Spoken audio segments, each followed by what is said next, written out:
This is the Halloween special for things that trigger LEGO Star Wars fans. The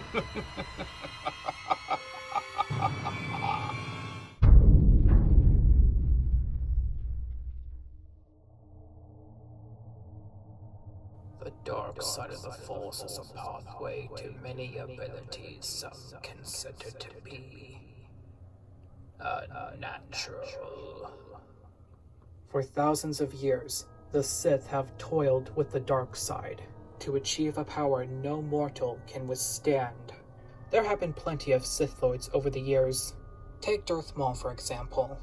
He definitely looks like a Sith Lord. He's an unstoppable force of evil, who can cut down through anyone that comes upon him. Even cutting him in half is not enough. He literally uses the dark side to fuel his rage. He truly is a monster. But what's really terrifying about Darth Maul are his minifigures. I mean, come on. Why is he smiling? I mean, yeah, he does laugh like a maniac. That face is just pure insanity. And a little misprinted, which adds more to this uncanniness. Even this Darth Maul has a misprinted eye. It's like Pennywise the Clown. There's also Darth Tyrannus, or Count Dooku of Sereno. He only joined the Sith because he thought he could save the galaxy from corruption. In actuality, he was merely a pawn in a much sinister plan for the revenge of the Sith. What's very unnerving about Count Dooku is that we haven't seen a minifigure of him in 9 years. At least this minifigure is more tolerable than the one from the Clone Wars. Why? As for Darth Vader, well, you probably know what he's done. As powerful as these Sith Lords are, they are nothing compared to Darth Sidious. Palpatine is considered by many as one of the greatest villains of all time. He is the definition of pure evil. He is so powerful that he doesn't even need a lightsaber. He has unlimited power, always prepared for anything, even when it comes to cheating death. Whether you liked it in canon or legends, Palpatine always comes back. Unfortunately, we don't have a minifigure of Palpatine from The Rise of Skywalker. I understand that people don't like Palpatine's resurrection, but you gotta admit, that is something Palpatine would do, as it is with the nature of all Sith Lords. It took Palpatine decades to become the most powerful entity in the galaxy, but there were definitely more powerful Sith Lords before his time, including none other than Darth Revan. For those who don't know, Darth Revan turned to the dark side. He did unspeakable things to become powerful. Also, he is technically canon. Sort of. While only his name is canon, I think all of us know of his story, and there was so much potential for him to be reintroduced into canon, so that way we can get more LEGO sets. To this day, this minifigure is extremely valuable, and very, very, very expensive. Unfortunately, Revan's mask is printed on the head. If they make Revan as a minifigure again, I hope it looks better than this. There were plenty of powerful Sith Lords during the Old Republic, but there was one Dark Lord who is so powerful and yet terrifying at the same time. It is none other than Darth Nihilus, the Lord of Hunger.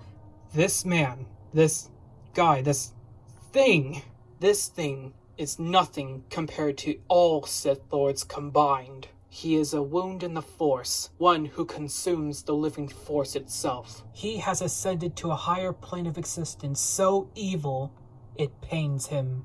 He is one of the most scariest entities next to Abeloth. And don't get me started on her. He is so scary, and yet we don't have a minifigure of him. This is a custom, by the way, so don't ask where I got this minifigure from. I really want to see Darth Nihilus as a minifigure. It would be the most incredible Sith Lord minifigure, if he ever was. But for now, he exists in Legends, and it should probably remain that way. Also, when are we gonna get Darth Plagueis the Wise? The Sith are very sinister indeed, but there are other terrifying factions throughout the galaxy. For example, we have the Night Sisters.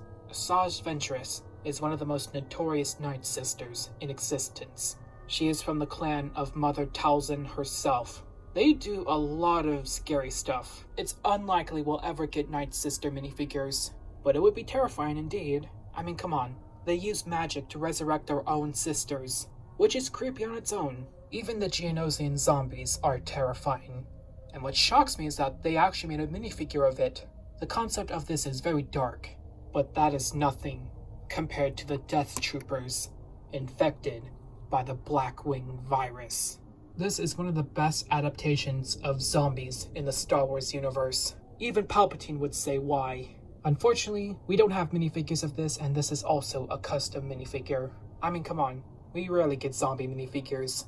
Probably for good. There are plenty of sinister agents throughout the galaxy, as well as scum and villainy. Here are just some of the most scariest people in the galaxy. We have Dr. Evazan.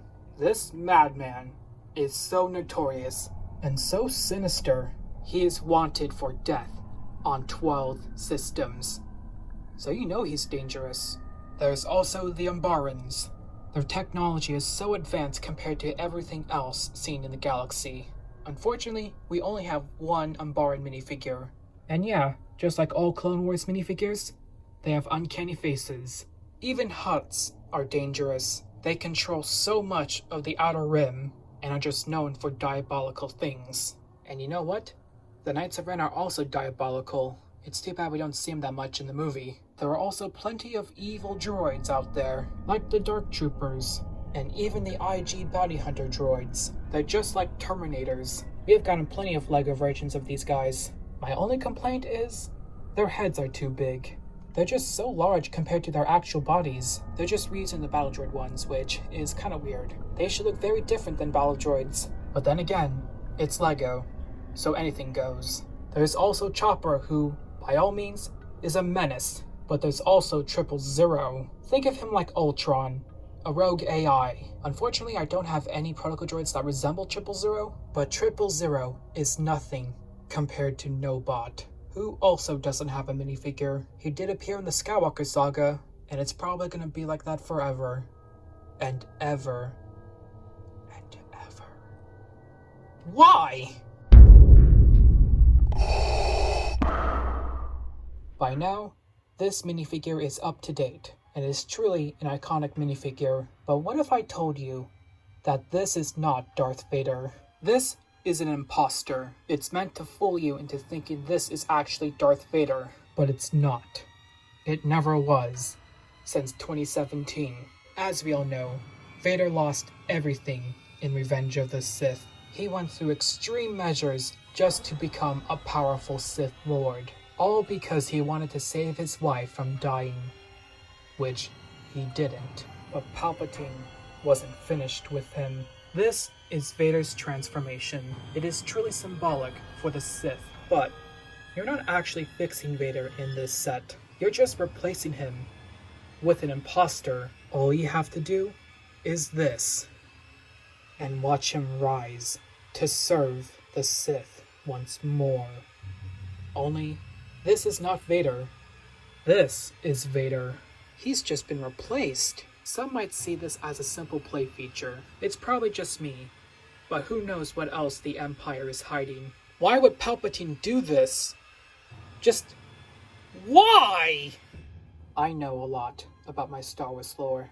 There are so many things that can be very simple, but terrifying at the same time. And while not much of it can be recreated into LEGO, there are plenty of spooky things out there, and some things are better off to be left obscure. Happy Halloween, everyone. And remember, peace is a lie. There is only passion. Through passion, I gain strength. Through strength, I gain power. Through power, I gain victory. Through victory, my chains are broken. The Force shall free me. Also, why?